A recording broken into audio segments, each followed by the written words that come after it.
Welcome back. ಶಿಗಾಬಿಯಲ್ಲಿ ಗುತ್ತಿಗೆದಾರ ಶಿವಾನಂದ ಹತ್ಯೆ ಕೇಸ್ಗೆ ಸಂಬಂಧಪಟ್ಟ ಹಾಗೆ ಹತ್ಯೆ ಪ್ರಕರಣದ ಆರೋಪಿಗಳಿಬ್ಬರ ಕಾಲಿಗೆ ಗುಂಡೇಟು ಬಿದ್ದಿದೆ.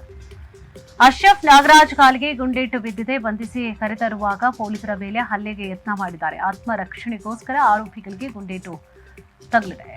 ನೋಡಿ, ಶಿಗಾಬಿಯಲ್ಲಿ ಗುತ್ತಿಗೆದಾರ ಶಿವಾನಂದ ಹತ್ಯೆ ಕೇಸ್ಗೆ ಸಂಬಂಧಪಟ್ಟ ಹಾಗೆ ಹತ್ಯೆ ಪ್ರಕರಣದ ಆರೋಪಿಗಳಿಗೆ ಏನಿದ್ರು ಸೊ ಇಬ್ಬರ ಕಾಲಿಗೆ ಗುಂಡೇಟು ಬಿದ್ದಿದೆ. ಅಶ್ರಫ್ ಮತ್ತು ನಾಗರಾಜ್ ಕಾಲಿಗೆ ಗುಂಡೇಟು ಬಿದ್ದಿದೆ. ಬಂಧಿಸಿ ಕರೆತರುವಂತಹ ಸಂದರ್ಭದಲ್ಲಿ ಪೊಲೀಸರ ಮೇಲೆ ಅವರು ಹಲ್ಲೆ ಮಾಡಲಿಕ್ಕೆ ಪ್ರಯತ್ನ ಮಾಡಿದ್ದಾರೆ. ಸೊ ಆತ್ಮರಕ್ಷಣೆಗೋಸ್ಕರ ಆರೋಪಿಗಳಿಗೆ ಗುಂಡೇಟು ಬಿದ್ದಿದೆ. ಹಾನೇಕಲ್ ಪಿಎಸ್ಐ ಸಂಪತ್ ಕುಮಾರ್ ಫೈರಿಂಗ್ ಮಾಡಿದ್ದಾರೆ.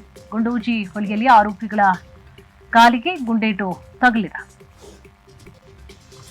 ಶಿಗ್ಗಾವಿಯಲ್ಲಿ ಗುತ್ತಿಗೆದಾರ ಶಿವಾನಂದ ಹತ್ಯೆ ಕೇಸ್ಗೆ ಸಂಬಂಧಪಟ್ಟ ಹಾಗೆ ಆರೋಪಿಗಳನ್ನ ಬಂಧಿಸಲಿಕ್ಕೆ ಅಂತ ಹೇಳಿ ಅವರ ಮಾಹಿತಿಯನ್ನ ಕಲೆ ಹಾಕಿದಂತಹ ಪೊಲೀಸರು ಅವರನ್ನ ಬಂಧಿಸಲಿಕ್ಕೆ ಅಂತ ಹೇಳಿ ಹೋಗಿದ್ದಾರೆ. ಆ ಸಂದರ್ಭದಲ್ಲಿ ನೋಡಿ ಆದಂತಹ ಘಟನೆ.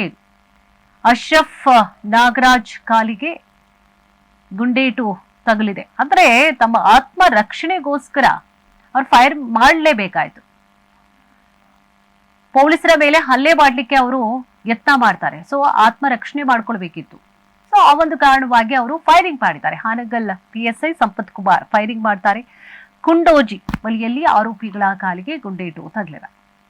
ಸೊ ಈಗಾಗಲೇ ಅವರನ್ನ ಆಸ್ಪತ್ರೆಗೂ ಕೂಡ ದಾಖಲು ಮಾಡಲಾಗಿದೆ, ಚಿಕಿತ್ಸೆ ನೀಡಲಾಗ್ತಾ ಇದೆ.